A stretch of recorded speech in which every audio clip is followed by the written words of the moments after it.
This is where the big boys play, huh? We ain't here to play. At the total combined weight.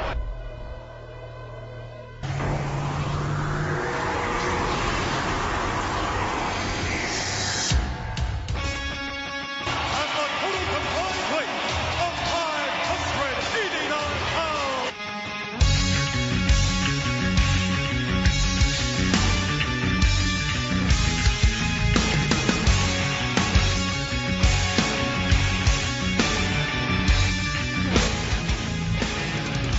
Welcome, ladies and gentlemen, at well over 500 pounds, this is where the big boys play.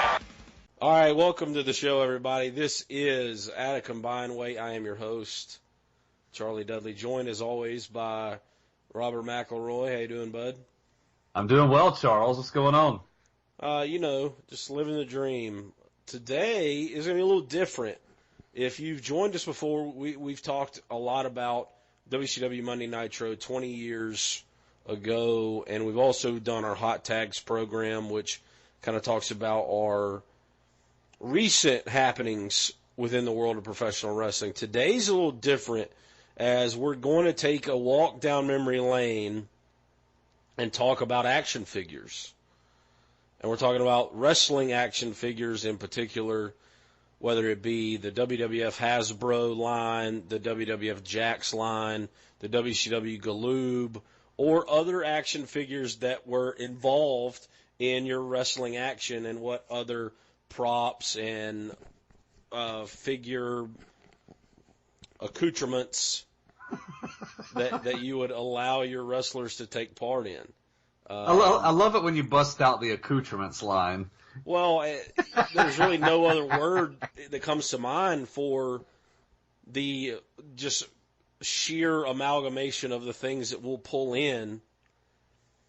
As a kid with a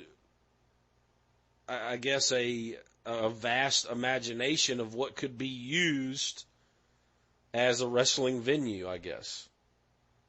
Yeah, and you and I have talked a lot about action figures on our usual show, and you and I came to the conclusion pretty early on with doing At a Combined Weight that we just need to do an entire show devoted to action figures. Just like, get it out of our systems. But you had mentioned one time on our show, and I thought it was pretty brilliant. You talked about how, as a kid, you have a reality in mind, and you want to recreate it. Right. With your own figures. And early on, WWF, the powers that be, discovered, damn, these action figures could be a hot commodity for us. That the ancillary, ancillary markets in wrestling are huge, and action figures are really, really big part of it. Well, today, so much, and I never really realized this, I guess. I realized it a little bit, listening to a lot of the audio on PW Insider Elite. A lot of people are really into fantasy booking. They want to say, what if this situation happened, or how would you book this particular WrestleMania? And as a kid, action figures give you that opportunity. Totally. And as a kid, I did not realize that essentially that's what I was doing. I was, in my own little world, a Vince McMahon and Eric Bischoff. Oh, yeah. And certain guys would get a push, certain guys wouldn't. I realized that early on. And you could have guys with injuries that you'd have to sit them out until your dad got home to fix them. Yeah. Oh, if a certain figure was, and we'll get into this more when we discuss who our top guys were, who the top of our card was. But dude, if you were missing one, perhaps, or like you said, if one was broken and you had to wait for your dad to get home to fix it, you had to come up with a storyline for why he was out. Oh yeah. Just like in the real world of professional wrestling, you can't just have a guy on hiatus for no reason. There's got to be a storyline to back it up. And there's a lot of times where you have to, as a kid, you have to explain these things, so you have to write them out of your storyline. And so I guess these people that are really obsessed with fantasy booking these days, they just need to get them some action figures and go to town. Find them a nice secluded part of their house that nobody will make fun of them, and just go play with action figures. And then your fantasy booking is all you want. You can see what would happen if the Giant wasn't the fifth man in the NWO, that the British Bulldog came in and he was in the NWO, and then you probably wouldn't have to use Rufio or Venom or a Power Ranger as your cruiserweights, because WWE's put out so many great action figures in the last couple of years with their deal with Jakks and Mattel that, yeah, you could actually use Rey Mysterio Jr. or Psychosis or all these lucha guys rather than just kind of throwing guys in there. But I'll kick it to you, and you'll get this thing started, and let's talk about how action figures fit into this wonderful world of professional wrestling, and just, I guess, nerd out for a little while and talk about how we booked our guys, what guys we had, why we booked guys certain ways, that kind of thing. So take it. Absolutely. I wanted to start off and talk a little bit about just how we feuded certain guys. Like, what was your hottest feud amongst your figures? You said you had how many? 86 of these things? Yeah, I had 86 figures, and it was a mix between Hasbro and Jakks. And I got all my Jakks guys were in like 1996, 97. Like nothing past 97. Okay, I've counted 14. But here's the thing, certain guys would come and go. I would maybe lose one or two. Maybe a couple of them got stolen or whatever the case. Or maybe I would get certain figures around a time in which I was too busy and maybe I was growing up a little and I was on my way out of playing with action figures, if you will. So when I got certain figures played a lot into how I booked them, how I got, how I would... You know, that was huge. It goes with anything. They did pretty much an entire movie about it in Toy Story. Yeah. You know, Woody was the favorite character, and then he gets Buzz Lightyear, and Woody doesn't get played with as much. That kind of happens with the wrestling figures if you have this imaginary federation. And, you know, for me, everybody that listens to At a Combined Weight knows that Bret Hart is my number one guy of all time. Bret always had the belt on him, but he would inevitably feud with the newer guys that I got. And you have to make him lose so that he can chase the belt. That's just good booking. So that's, to play into that idea, I mean, that's just natural to give your newest guy a push to where he's a legitimate threat to the title. I mean, you're not going to have, Honky Tonk Man be your heavyweight champion. No. But, if you'd just gotten Honky Tonk Man, you'd push him up there to at least have a little main event run where he didn't win anything, but he has a main event run. My top guy was somebody who I modeled after that Hulk Hogan, Ultimate Warrior type of guy. He was unstoppable. Not very well booked in that I didn't have him really get chased much. His name, he was a figure that I inherited from my oldest cousin. In fact, in doing some show prep, would discover that a lot of my toys they were hand-me-downs from my oldest cousin, Libba and Catherine's older brother, who's like 35, 36 years old or so now. So right. He would, he got to high school and I'd get a lot of his stuff. And he had a toy that he had like purple tights. He had a mustache. He had that kind of Hogan type physique, and he was tan, just a great looking figure. And just by look alone, and the name Spike, I just gave it to him. I don't know what this guy was. His name was Spike. I don't know what this guy came from, what sort of cartoon series he was modeled after, whatever. In my world, he was Spike. And so he was my top guy. And he had purple trunks? Purple trunks. One shoe was red. One shoe was silver. He looks kind of like an early Iron Sheik. Interesting. Yeah. And it was bald, mustache, and yeah, he might have been Iranian or something. As a kid, I didn't know that. Did he look? Huh. That's You weird. You about to send me a little image of him? No, I just... Something you Google. So, all right, let me ask you this. How was he built? Was he very similar to the WCW guys that you got? No, I mean, there's no telling how old this particular toy was. He had one good punching arm, balled up fist. The other hand was out like that, but he rotated at the shoulder, and he had a swiveling hip. Hang on. Show me how his hands were again. Show me how his other hand was. So he had one open hand and one closed hand? One open hand, one closed hand, which was great. He was set up well to be a great wrestling figure because he had that hand that could slap, that hand that could punch. It was really good for clotheslining. He swiveled at the hip, so I'd have him do Hurricane Ranas like a motherfucker. It didn't matter if he was big or not. So he swiveled. So he turned to the right and left? He did. Okay. He did. So that was my Hogan, my Ultimate Warrior, my Sting. He was the top of the heap. In my own world, he was also the guy that... Because I remember how much Hogan was a household name. Well, Spike was also that guy that people knew about in households outside of wrestling. So he was just your top guy. He was my top guy. My greatest feud, my hottest feud was between the Nasty Boys versus Big Van Vader. Those were the Galoob brand action figures. Yeah, the big, like waxy type figures, if you will. Yes, really big, heavy sons of bitches. Yeah, if you threw them at your friends, like that would be awful for them.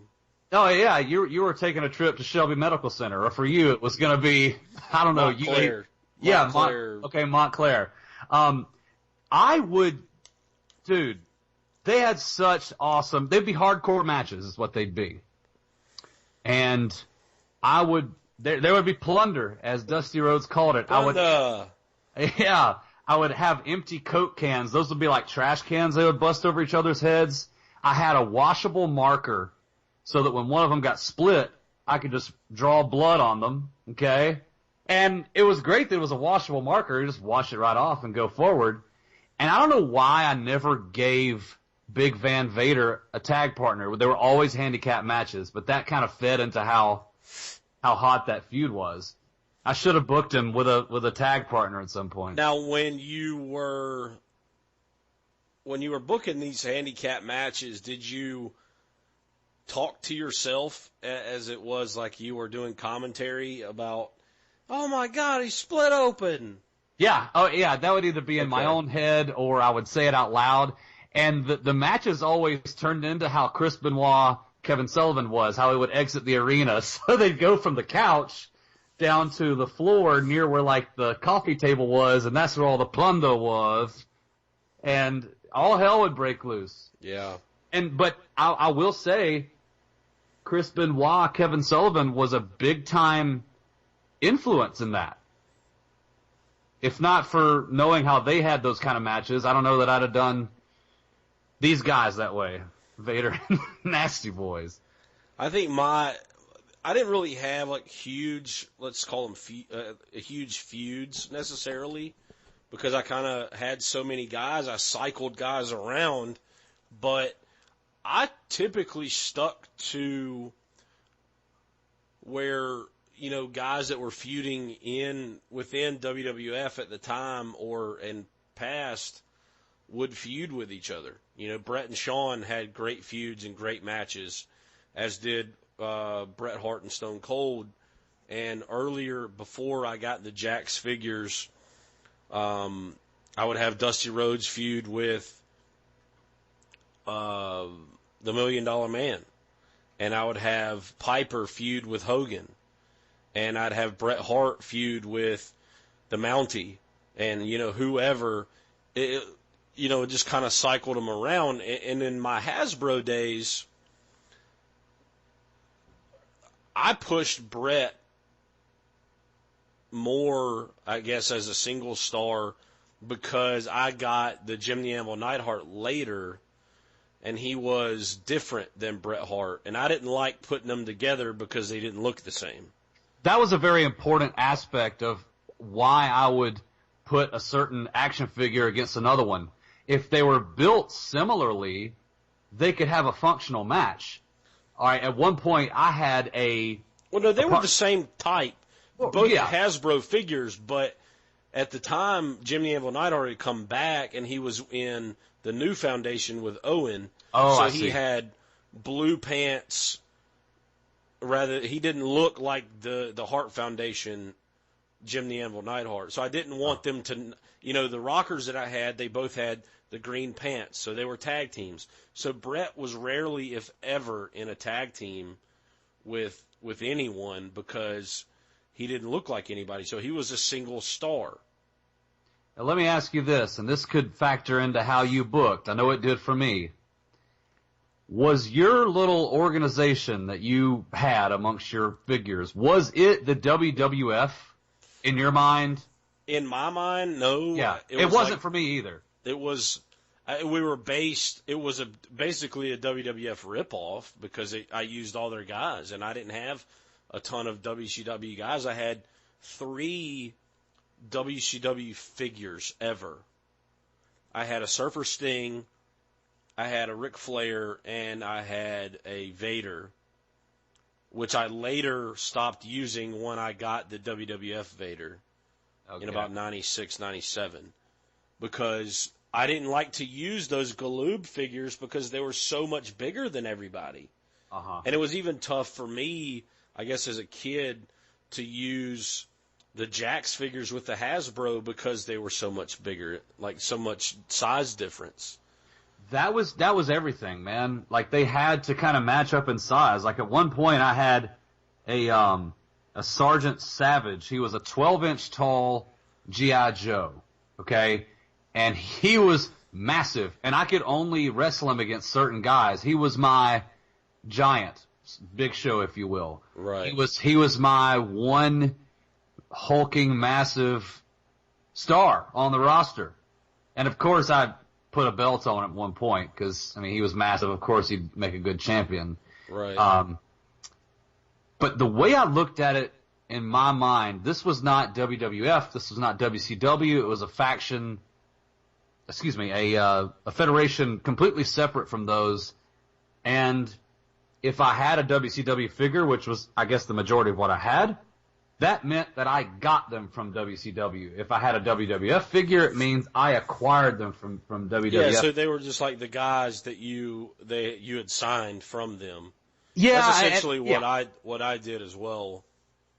But see, I had, and we talked about this on the actual At a Combined Weight, I had those composition notebooks with like the black and white stuff on the cover, Yeah. And I would write out the cards, and we would have, I would have Raw or Primetime Wrestling. It was Primetime Wrestling. As I was older, I got a little more organized to where I was calling it Raw. We would have Raw, and then I would have the pay-per-view. Like, I would have Raws that would lead up to the pay-per-view. And we had, like WCW, we had a pay-per-view every month. And I just made up my own if I didn't know the WCW pay-per-view that was that month. Because I would use the big 4, because we had Survivor Series, SummerSlam, WrestleMania, and the Rumble, of course. And the Rumble was weird how I booked it, but we'll get back to that in a second. But so did you have shows that you had a card and all kinds of stuff with it, or no? I wouldn't write one out. I would pretty well remember who was feuding against who, and either continue their feud or end it however I wanted to. I would never write it out or anything like that. And mainly I just had the shows, but whenever we'd go to Atlanta to visit Meemaw, I would try to take my figures because it was like we were going to another place and we were live from Atlanta. When we went to the beach, sometimes I would down in the Gulf or Florida, wherever we'd go, right. I would take my figures there and we'd be live from Florida. And I might make a pay-per-view out of that.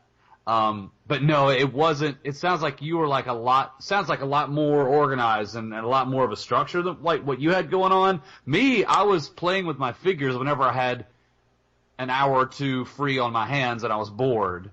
Yeah. It's kind of the way I would do it. And mind you, it was my favorite toy. These are my favorite toys ever. This is the most fun I ever had. Yeah, and I think the difference is that you have two brothers. I'm an only child. So Sure. I spent a lot of time at, like, if I didn't have friends over, I wasn't involved in sports. Like, before I was going to bed, I was playing with action figures. Or if it was raining outside, and during the summer, if I was staying at home by myself, I was playing with action figures. I think if I were an only child, I would have played with them a lot more. I'd have probably had a lot more of them, too. It's like I said at the beginning of the show, some would just come up missing. Well, yeah, now and probably then. because your brothers would take them and lose them and shit. Dude, I will say, all right, Spike, I had lost him. Remember, he's my Hogan. He's the top of the card. I couldn't find him for the longest time. And so I did come up with a storyline in my head. The announcers during matches, just like they would in WCW, talking about a storyline instead of the match itself, you know? It would address the situation. Yo, we don't know where Spike is. We think he's probably overseas, wrestling in other federations. We're not sure. But we are keeping an eye out for him. You know, that kind of thing. So Man, you used it as like you didn't know where he was. I used it if I had one that was injured, I would rarely ever lose one. I would use it to get some heat on the heel. there you go. Like he had been attacked backstage and Oh, dude. When I found Spike in like an area I should have been looking. It was like this big toy closet we had. yeah. It Crazy. really bothers me that we can't figure out who Spike is. Well, maybe we'll do a little research after the show and find him perhaps. But he was like in one of Dad's empty Crown Royal bags, I think, just hanging out in my closet. In like a closet in the downstairs where a bunch of toys were. And when I found him, I remember being jubilant. I could not wait to figure out how I was going to reintroduce him back to the rest of the toys. And I think I might have had a situation where a match was going on, and so he interrupts it, and of course just kicks the shit out of everybody there. Yeah. And Spike is back. Now, because see, none of my toys came with belts. A lot of my action figures were not actually wrestling action figures. The best example being how Venom from the Spider-Man comic book series was my luchador. He was like my Rey Mysterio Jr. So none of my toys came with belts, hardly ever. Did you have belts with your figures? And Yeah, would I that did. be how many belts did you have? I had the original Winged Eagle that came with the ring that I had. I had the blue ring with the big WWF logo in the middle, and it had red, white, and blue ropes. And there was a spot for the belt at ringside. It was attached to the side of the ring, and it had an American flag that stuck in the corner of the turnbuckle. I, of course, allowed Hacksaw Jim Duggan to carry that out to the ring with him. And, yeah, I had that belt, and I had the $1 million belt, and those were the only belts that I had for a long time until probably about 96, and I purchased the Galoob figures, and one of them had the big gold belt, and I used that, and then I purchased a 4-pack. It was called the Championship Title Series. It had The Undertaker, Rocky Maivia, British Bulldog, and Owen Hart, and I used those belts that came with it. And also I had gotten a Sting, and I used the big gold belt from him, and it was a better big gold belt than the other one that I had. So I stopped using the other one. I had the big gold belt. Before the brand split now, I was way ahead of my time. Before the brand split, I was using the big gold belt as one world title, and then the regular Winged Eagle belt as another world title. I had the Intercontinental, I had the European title, and I had the tag titles. Okay. I had Yeah. a fuck ton of titles. But, like, for 84 figures, you needed one. See, I would have to actually make my own belts. You and I have talked about this a lot. I would have to just get some plain white paper, make a design. Okay. I would love to see these fucking belts. I wish I had every one of my old figures. I really do. And it'd be so great to find some of them with the belts still taped to them. Because I didn't have a laminating machine. When I was done with the finishing product, when I was done with the belt, I'd have to just scotch tape it. Okay? Because, I was going to use it as a weapon every now and then. You know how people use a belt to smash their opponent with. Yeah, oh yeah. And they need to last. Like, that's another thing. Had I had a laminating machine, I'd have laminated those bastards. But no, I just have to scotch tape them. Dude, I did a good job with these belts. I would, draw a little globe, kind of how some of the Winged Eagle had on it. Right. Some little, designs. It's probably the best thing I created from an artistic standpoint as a kid. And I didn't have that many titles. Shit, so I couldn't do that. I didn't have that many titles with give or take 14 figures, depending on what I had at my disposal at the time. I had, I want to say a world title that I would model after the big gold belt or the Winged Eagle, kind of combination of both. Mm-hmm. And then I would have, a secondary title. I don't know what I called it. And then, I would have tag titles. But my tag division, there weren't a lot of those. So I never had the U.S. title in mind. I know I used the world title. I think I might have used the old Winged Eagle as a cruiserweight title, like the one that came with the old blue ring. Oh, okay. I used it as a cruiserweight title, and for me, my cruiserweights, I used a lot of the high flyers that I had. Like I used Marty Jannetty as a cruiserweight. Who else did I have I used as a cruiserweight before I had my other cruiserweights? Tell us though, who was the guy that's going to surprise a lot of people who you booked particularly well? Who was it? Virgil. Virgil he held the world title on multiple occasions. Multiple occasions he held the world title, and for a long time he was the Intercontinental champion when because he and Brett ended up being like friends, so that Virgil could hold a belt at the same time as Brett, because Brett would interfere in people's matches and not let them hold titles if he was the champ, because he didn't want to be friends with him, I guess. I don't know what the idea behind that was. But it sounds like you almost made Brett kind of a heel there. Oh yeah, he did some heel shit when he was my champ for sure. But he was not going to be a bad guy, like, to the fans, I guess. Everybody would love him. But yeah, my cruiserweights, I had Ricky Steamboat. He was one of my cruiserweights because I didn't have a good Ricky Steamboat. I didn't like the way his figure was made.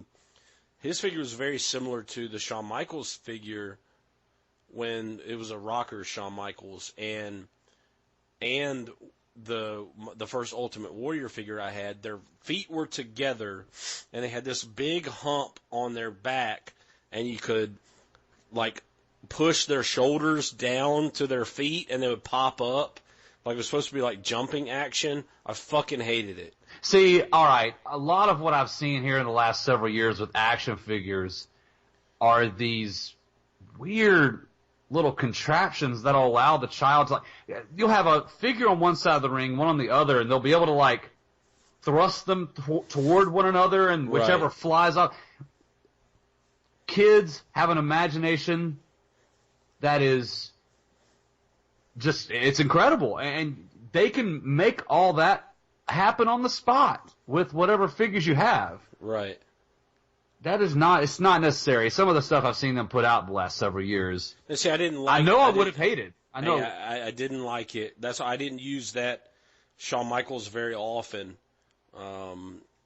Especially once I got into 95, around there. Once he was getting that main event singles push, I got the new Shawn Michaels, and I used him for everything. And I didn't use Marty Jannetty because I put him off to the side. He was hardly ever booked because I didn't like him very much. And Surprise, surprise. I would use the Rockers as a tag team, but I would never use Marty Jannetty as a single star. And I wouldn't use the Rockers, Shawn Michaels, and HBK on the same show. Oh, okay. Because I just couldn't allow myself to do that, I guess.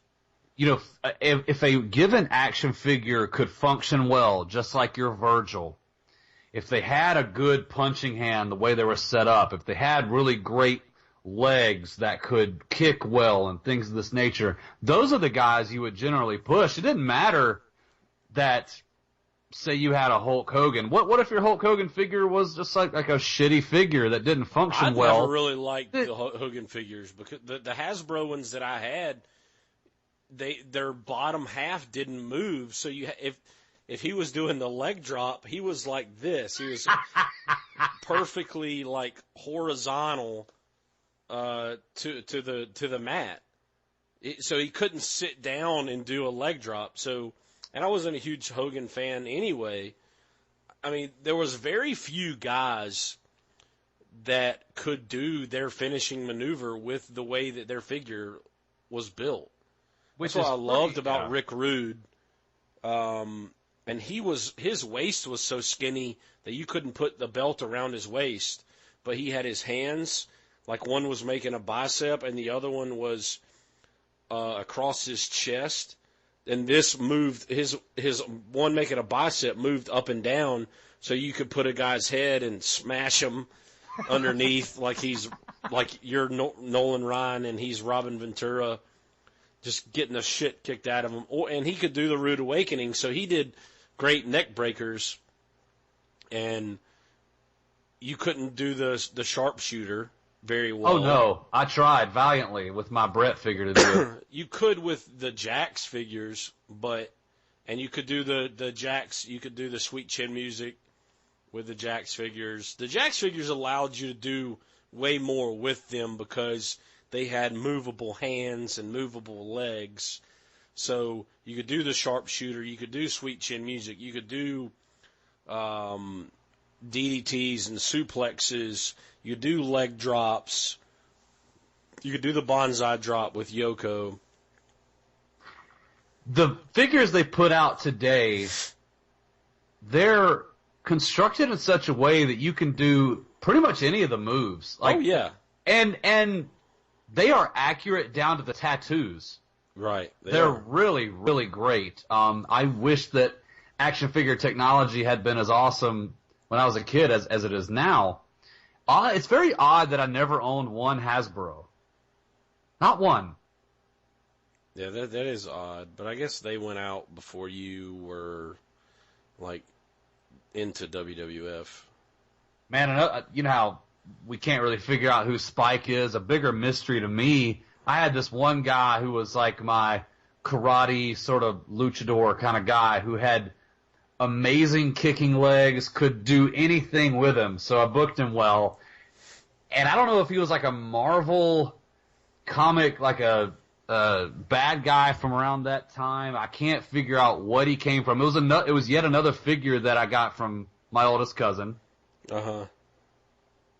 He was just really, really awesome. The thing about it pisses me off is, like, your description of these people is just terrible. Like, you know what you did with them.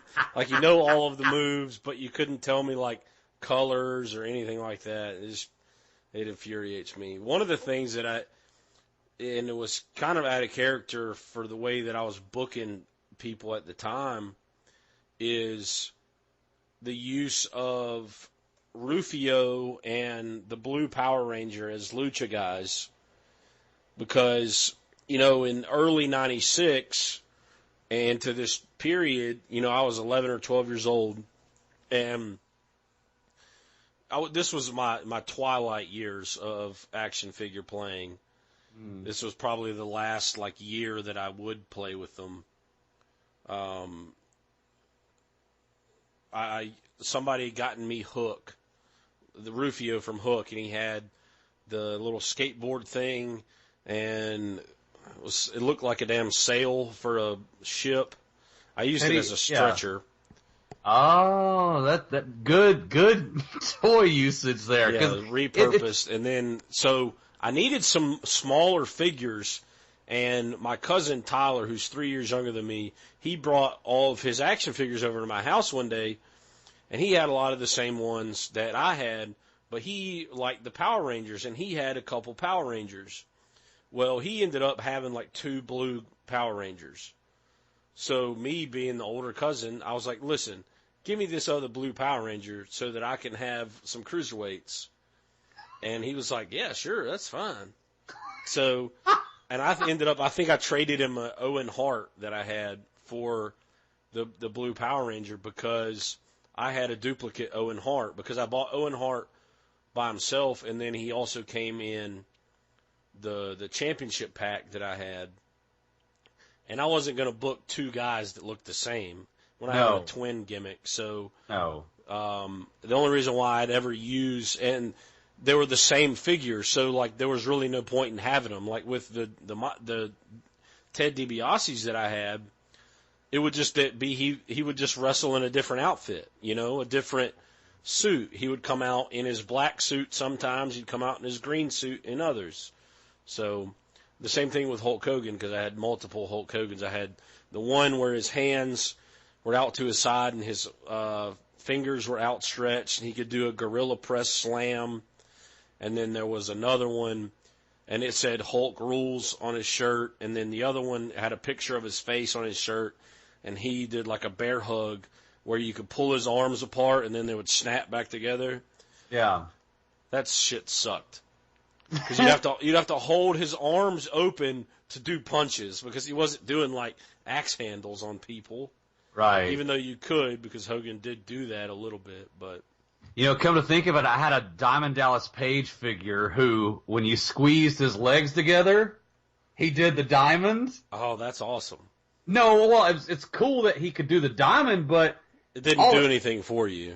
No, like, it was so hard to book him well. It was so hard to, like, use him against my other figures because he was always looking like this. Now, given that his arms were up here, he could do the diamond cutter. Yeah, that's what I loved about figures, being able to do their finishing maneuver. And a lot of wrestling was truly educational for me, and here's how. At an early age, I spent a lot of the summers at either day camp or at my grandmother's house, and my grandmother used to live right by this gas station, and this gas station had wrestling cards, and I would always get her to buy me several packs of them, and I would open them up, and on the front there were the WWF Classic cards. Most of them had a white outline on them, and on the front they would have a picture of them in some kind of action or in some kind of pose with a background. And on the back, it had their name, where they were from, and their signature moves. So that's how I learned all these signature moves, that and watching it all the time. But how I say that wrestling educated me, I'm growing up, and I don't really know a ton of geography.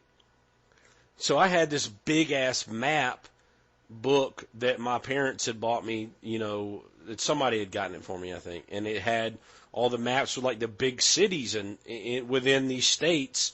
So I found all of where these wrestlers were from, so I knew places in states I had never been to or seen or whatever. So when it came time for geography, they were like, where is this? Oh, this is Georgia. That's Jake the Snake's from Stone Mountain, Georgia. I know where that is. I remember coming across a book in the library in the 6th grade that had a similar layout, and that it had their finishing maneuver, where they were from. And that's how, like, when I learned that a particular wrestler came from Stone Mountain, Georgia, see, I had been to Stone Mountain before. I was like, how is it that they could have just lived on that big-ass Stone Mountain, that one? You thought they lived on the mountain. Good, yeah. But this guy, his gimmick was such, he was like this, like, mountain man type of dude. It like, gimmick-wise, it fit. It worked, yeah. I had a book, like a 3-ring binder. My mother said that I would cut out little images and things of that nature out of WCW magazine and tape in there and whatnot. I wish I could find that thing really badly. That'd be a really cool find right there. That would be cool. One of the things I really enjoyed about the Jakks ring that I had is on each side it had a sticker for the Big Four. So one side said WrestleMania, and so at each Big Four pay-per-view, I used the side of it so I would have like, and you know, I'm sitting down like Indian style, and right in front of the ring, and it would say WrestleMania or SummerSlam. And when I had a B pay-per-view, I would either use the blue ring, or I would turn the ring sideways to where you couldn't see the stickers necessarily. And that's how I would do I would change the camera view to where it wouldn't be like the fans asking, like, why is there a SummerSlam sticker when it's February? Yeah. And I used a lot of alliteration in my pay-per-view names because of, you know, Halloween Havoc and Bash at the Beach were actual events, and SummerSlam and Survivor Series. So I was, you know, when we had a pay-per-view in February, I was like February Fear or, you know, stuff like that, March Madness or March Mayhem. And I always put WrestleMania in April. And then I'd put King of the Ring in May, I think. I had so a that ring. I could have Bash at the Beach in that summertime area. Yeah. I had a ring for a while, but since I had so many different size figures, I couldn't have all the matches in that ring. But Really? it was I couldn't because, dude, I had a Giant figure, the Giant from WCW, now the Big Show. Right. And I think by the time I got him, though, I didn't have this ring anymore. What finally happened to the ring is one of the posts broke. So, no more ring. Terrible. Was it during one of your pay-per-views or like one of your shows, or it just broke? No. Did you ride it into your show? No, it didn't happen during a match. I remember it was vividly one time. In my blue ring, and we were still living at the Roebuck house, I was 7 or 8 at the time, and one of the ropes broke. And I was like, oh my, the ropes have broke. The ropes have broke. We're out of control here. The ropes have broke. And I didn't want to, I didn't know, I didn't tie it good then.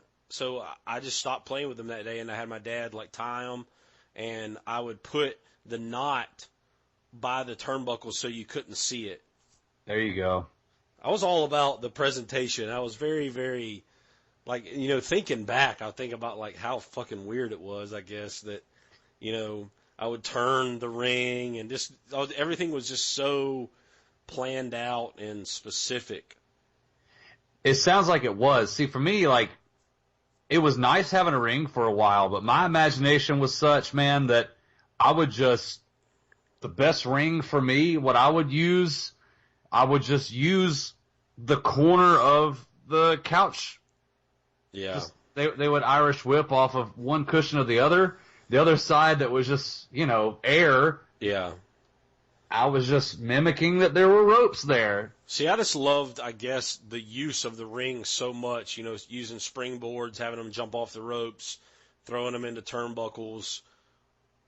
One of my favorite spots was having them hit them multiple times in the corner, and you know how the crowd would count with them? I loved that spot as a kid.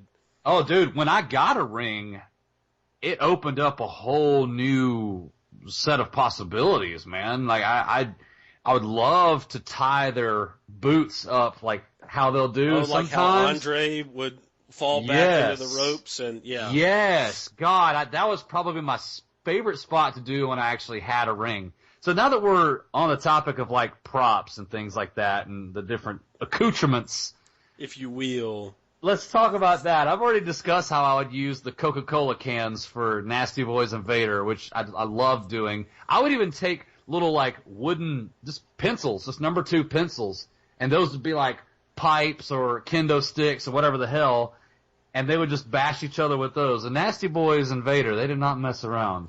See, I had a lot of the stuff that went with the guys. You know, Honky Tonk Man came with his guitar. Jake had his snake. Hacksaw had his own 2x4. I ended up with a folding chair because I think a Vince McMahon figure came with the folding chair. McMahon also came with a microphone. Paul Bearer came with an urn. But early on, a lot of my foreign objects were just pieces of other like type figures. You know, I had before the days, and remember I always talked about how early on in this show I talked about how I was ahead of my time. It's like a genius, like WCW spying on me.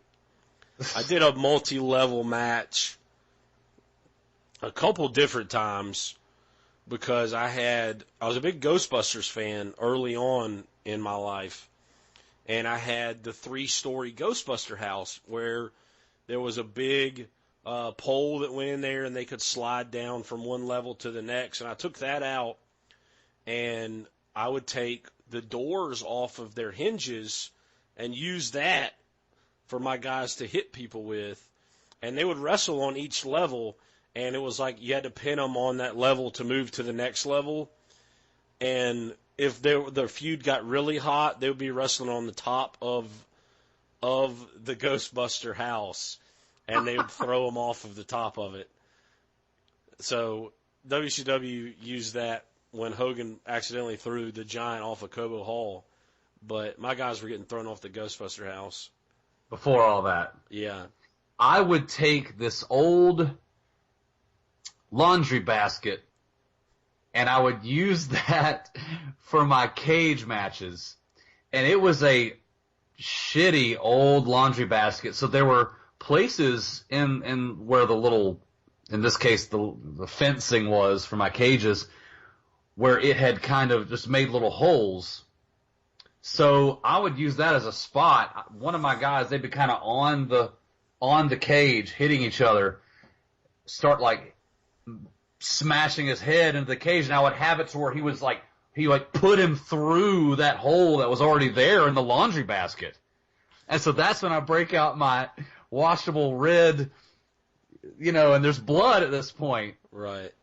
And so I would set it up to where, either falls count anywhere, or usually like if you had to like crawl out of the laundry basket to the outside to win. Yeah. Okay? So I would have spots where one of them would get through one of those holes. Well, holy shit, if he drops down to the bottom, he wins. So I'd have my guy that was on the inside of the cage drag his ass through. More blood, because like that would really hurt like hell. So the laundry basket for cage matches opened up a whole new realm of possibilities. And one of my rings that I had, as I recall, the only ring I had did come with the option to make a cage match with it. Yeah. But dude, the old shitty laundry basket came in handy so much more than the actual cage. I had where I could put the cage around the ring, and I didn't use it all the time because, you didn't see it all the time on TV, but at my big pay-per-views, I would probably bust it out, and we'd only bust out the Ghostbuster house, once in a blue moon if my feud had gone on long enough, and if my GM, who was Jack Slater, was Arnold Schwarzenegger's action figure from Last Action Hero. It was a great soundtrack, by the way. But, yeah, he was my GM, and he also had a car, so he would drive out to the ringside, and he would talk. And so he was my authority figure at that time. Did you give him a name, or was he just... He was Jack Slater. Just Jack Slater. See, I used him some... They're like, oh, it's GM Jack Slater. I called him President Jack Slater because I was basing him off of President Jack Tunney. Okay, very nice. So yeah, the only two action figures that have intersected for you and me, oddly enough, are the Brett figure. Because he's the fucking greatest. Yes, Though when I got him, I wasn't booking him that well because That's because you're terrible. No, God damn it! It's because I was getting like older.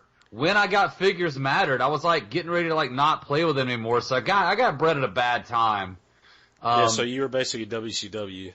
I was a WCW guy. Well, because they got bred at a bad time and booked him really poorly.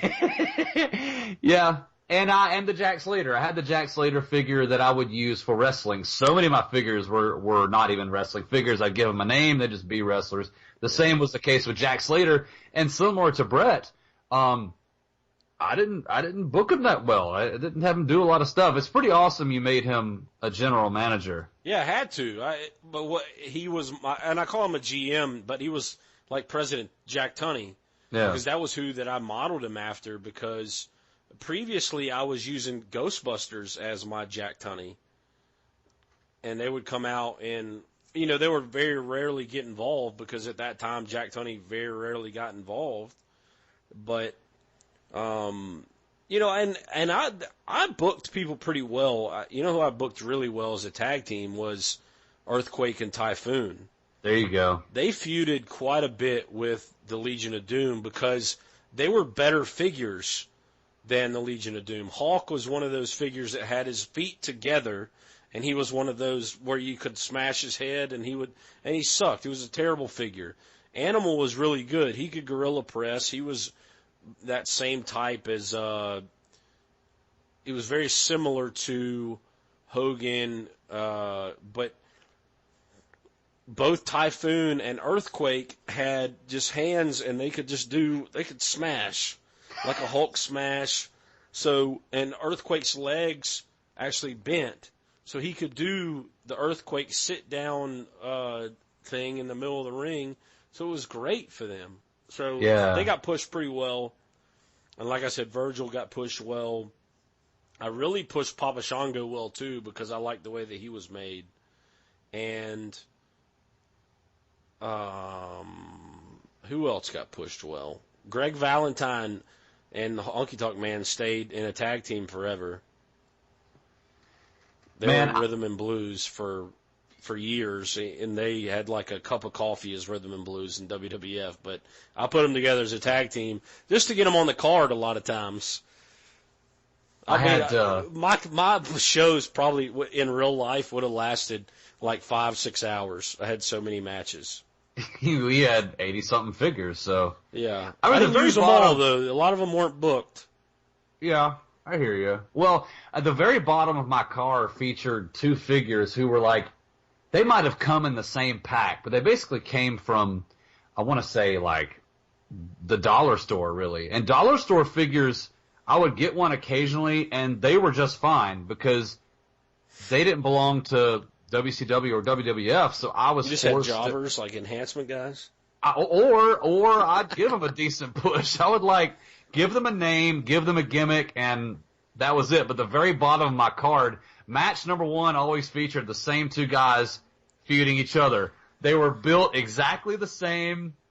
Like I said, probably came in the same pack. One looked kind of like he had a Fu Manchu and almost kind of Asian looking. The other was like, I think modeled after like a Hogan knockoff. But of course the people manufacturing weren't like making him Hogan. Right. I actually did find him online. I'll send you the image. The greatest prop you would use, man. Well, you used a lot of good ones, but the casket match you would have. You'd use we talked about the Ghostbusters coming into the WWF, and I used the Proton Pack came with a trap to where if you were trapping the ghost, you would step on it, it would open up, and the ghost would go inside. Well, I never used the Proton Pack anymore, but I used the trap, and I would use it as the casket for the casket matches. Because the Hasbro figures fit perfectly inside of the casket. And one time I thought that I had lost I think I might have been like Honky Tonk Man or Papa Shango, somebody like that. I thought I lost them because I was going to, set them out, and I would set them out on a part of my bed, and then my ring would be on like the corner of my bed. And then I would look over and see like, okay, well, this guy's going against this guy. And I started thinking like, where are they? And so I was flipping back through my book and I saw that he was in the casket match. And I was like, oh shit. He's still in the coffin. So I had to go get the coffin, and I mean, I had a ton of action figures. That was my like go-to toy back then.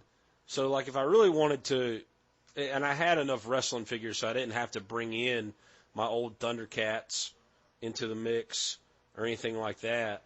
But it was a lot of fun. I mean, like I told you I think it was a private conversation, like before or after we were recording one of the shows one day. If it was socially acceptable, I would still play with them. Same. Like I love swear action to God. figures that much. Like if I ever won a lottery, I think I would buy every single action figure ever of guys that I liked. I wouldn't buy. I mean, poor guy. I wouldn't buy like a Scotty 2 Hottie figure or anything like that. But I would buy every single fucking Hasbro figure they had for sure. Oh, I'd rack up myself. And most of those early Jakks figures, I would buy all of those. Because I don't know, and this is a sad part of it, is I had 86 to 90 figures, and I don't know where any of them are anymore. See, yeah. They're allegedly dude. in my parents' attic, but I think that my mother gave them away. But when I get some money, like older in my years, I'm going to buy them all and store them in a room and secretly play with them. Well, when I was doing some research to find... Or I might teach my kid how to properly play with action figures using old Hasbro WWF figures. If they're fans of the product, you don't have to teach the kids how to play with the action That's not necessarily true. Because I know... You shouldn't have to. One of my real good friends, he was a huge wrestling fan growing up, and he was a Shawn Michaels fan, and he sucked at playing with action figures. We stopped playing with them. I was like, no, we're not playing with them, because he would always have them fight each other above the ring, like they're fighting in midair, like they're some kind of fucking flying superheroes or something. You keep your feet on the ground. If they're coming up, they're punching. It had to have some kind of realism based in your fantasy action figure reality. Well, yeah, you and I had discussed that in a private conversation, too, about how it's something you really have to do alone. You have to do it by yourself. Well, you can't. I didn't mind playing with my cousin that was 3 years younger than me because I guess he had learned from me, so he played with them correctly as well. But, you couldn't do the matches together. Like, I couldn't hold one and you hold one. You'd have to just alternate the matches. I'm telling you right now that had one of my brothers or cousins wanted to get involved with my action figures, I wasn't going to have it. That was a hell no. Because, one, I knew they weren't going to play with them correctly. Number two, they weren't as big a fan as I was. Yeah. And I had in my mind what needed to happen. And I needed to fucking concentrate, too. I didn't have as many accoutrements and rings and things that you had. The production value you had was just unbelievable. The production value I had going on with my figures, it was up here between the temples. So, well, man, I think that just about does it. Yeah, I think we've nerded out long enough. Let us know what you think about the show. Shoot us an email at acombinedweight@gmail.com or follow us on Twitter at acombinedweight. As always, we put out a weekly show looking at Nitro 20 years to the day. It's up on pwinsiderelite.com, and then sometime after it gets put up on YouTube. But make sure you check us out there. Like our stuff on YouTube, and follow Robert on his social media. Yeah, being_large, Twitter and Instagram, and then on Facebook you can shoot a like to my page there. That's just Robert McElroy, actor. Yeah, it's a lot of fun. What would be cool is if you listen to the show, let us know how you played with your action figures. Were you like us, or were we different, or are we nuts? for doing the things that we did, or were we actually ahead of our time, or just let us know. Absolutely, let us know. And it wasn't till I arrived at Auburn and was hanging out at your place one day that I had discussed action figures with a friend of mine after I was done. I had, obviously been done playing with figures for many, many years, and I had a conversation about it with you one day, and it turned out that you and I both used a lot of different props. We both had this incredible imagination. So, I mean, we can't be the only two, right? No, now that's why I would love to hear from the masses and see just how normal we were as it relates to our action figures. And I'd love to hear I think my favorite part about talking about wrestling figures is not hearing what people had, but the guys in which they put into their wrestling federation along with their wrestling figures, like you using Venom and the other random action figures, and me using Rufio and the Blue Power Ranger, and Jack Slater as my President Jack Tunney type character. I love to hear those kind of ideas. So yeah, that's going to do it for us too. today. You got anything else? No, sure don't. It's been a lot of fun. Thanks for clicking the link that brought you here. This has been At a Combined Weight with a little special action figure action. We'll see you next time.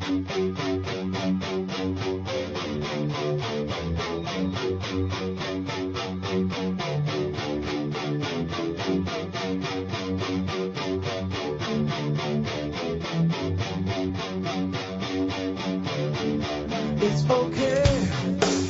I'll do what I want if I choose. I can take the fall as a choice. It's my destiny in my hands.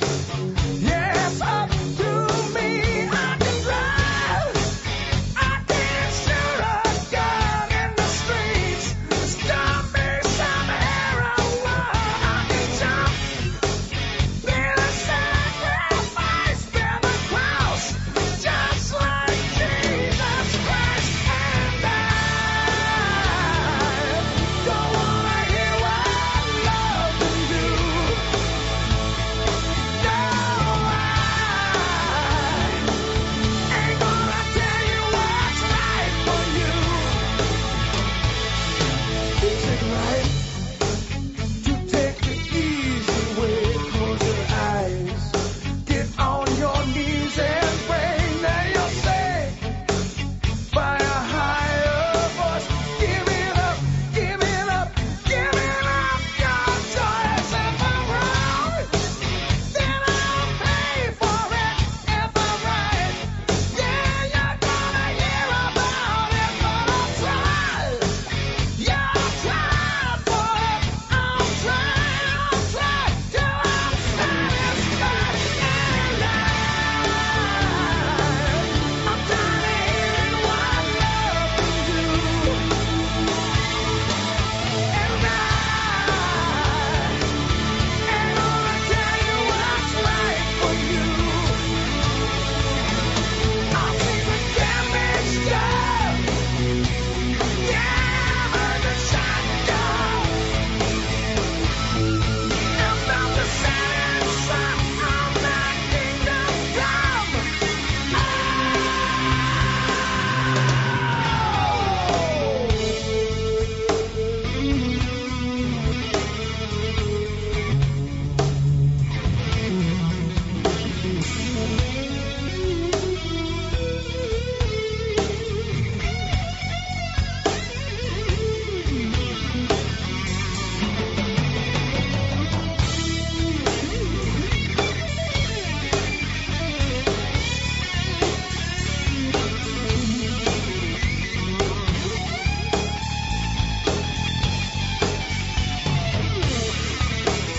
Is it right to take the easy way? I don't know.